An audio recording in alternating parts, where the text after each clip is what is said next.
যুবশ্রী ও যুবসাথীদের জন্য খুশির খবর। অবশেষে চালু হলো যুবশক্তি প্রকল্পের পোর্টাল। কারা টাকা পাবেন, কিভাবে আবেদন করবেন, কোথায় আবেদন করবেন, এ নিয়ে একটি গুরুত্বপূর্ণ আপডেট উঠে এসেছে।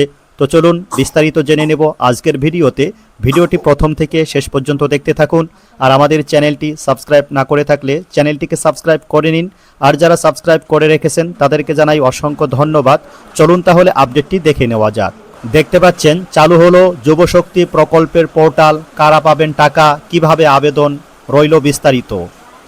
বলা হয়েছে রাজ্যে পালাবদলের পর থেকেই একের পর এক নির্বাচনী প্রতিশ্রুতি পূরণ করতে শুরু করেছে বিজেপি সরকার। ইতিমধ্যেই অন্নপূর্ণা ভাণ্ডার প্রকল্প নিয়ে বড় ঘোষণা করা হয়েছে। জানানো হয়েছে আগামী 1 জুন থেকেই মহিলাদের ব্যাংক অ্যাকাউন্টে 3000 টাকা করে পাঠানো হবে। আর এবার বেকার যুবক যুবতীদের জন্য এলো বড় খবর। বহুদিন ধরেই প্রশ্ন উঠেছিল প্রতিশ্রুতি অনুযায়ী যুবশক্তি প্রকল্পের 3000 টাকা কবে থেকে দেওয়া হবে এবং কিভাবে আবেদন করতে হবে। অবশেষে সেই জল্পনার অবসান ঘটিয়ে রাজ্য সরকারের তরফে যুবশক্তি প্রকল্পের আবেদনের জন্য অফিসিয়াল পোর্টাল চালু করা হয়েছে। প্রসঙ্গত, বিধানসভা নির্বাচনের আগে তৎকালীন মুখ্যমন্ত্রী মমতা বন্দ্যোপাধ্যায় যুবসাথী প্রকল্প চালু করেছিলেন।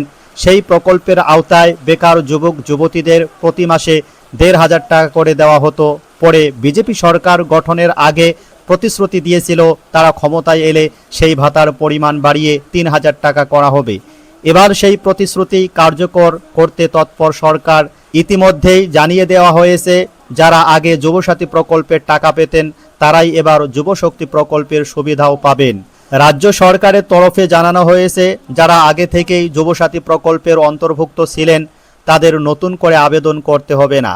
আগামী জুন মাস থেকেই ডিবিটির মাধ্যমে সরাসরি তাদের ব্যাংক অ্যাকাউন্টে 3000 টাকা করে পাঠানো হবে।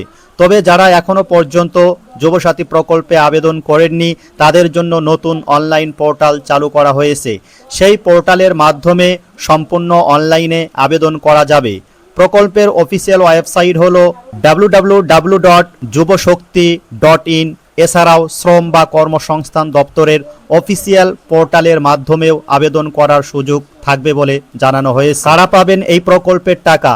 রাজ্য সরকারের প্রকাশ করা নির্দেশিকা অনুযায়ী যুবশক্তি প্রকল্পের সুবিধা পেতে গেলে কয়েকটি শর্ত মানতে হবে।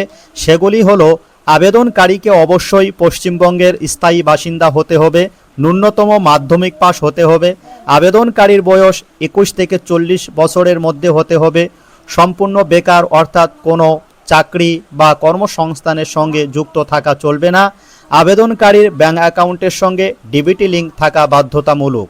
কিভাবে আবেদন করবেন? যদিও সরকার ইতিমধ্যেই অফিসিয়াল পোর্টাল চালু করেছে, তবে এখনও আবেদন প্রক্রিয়া শুরু হয়নি। পোর্টাল খুললেই দেখা যাচ্ছে আগামী 8 দিন পর থেকে অনলাইন আবেদন গ্রহণ শুরু হবে। আবেদন শুরু হলে অফিসিয়াল পোর্টালে গিয়ে আবেদনকারীকে নিজের ব্যক্তিগত তথ্য, শিক্ষাগত যোগ্যতা তথ্য, আধার কার্ডের তথ্য, ব্যাংক অ্যাকাউন্টের ডিটেলস সহ প্রয়োজনীয় সমস্ত তথ্য পূরণ করতে হবে। এরপর দরকারি নথিপত্র আপলোড করলেই আবেদন সম্পন্ন হবে।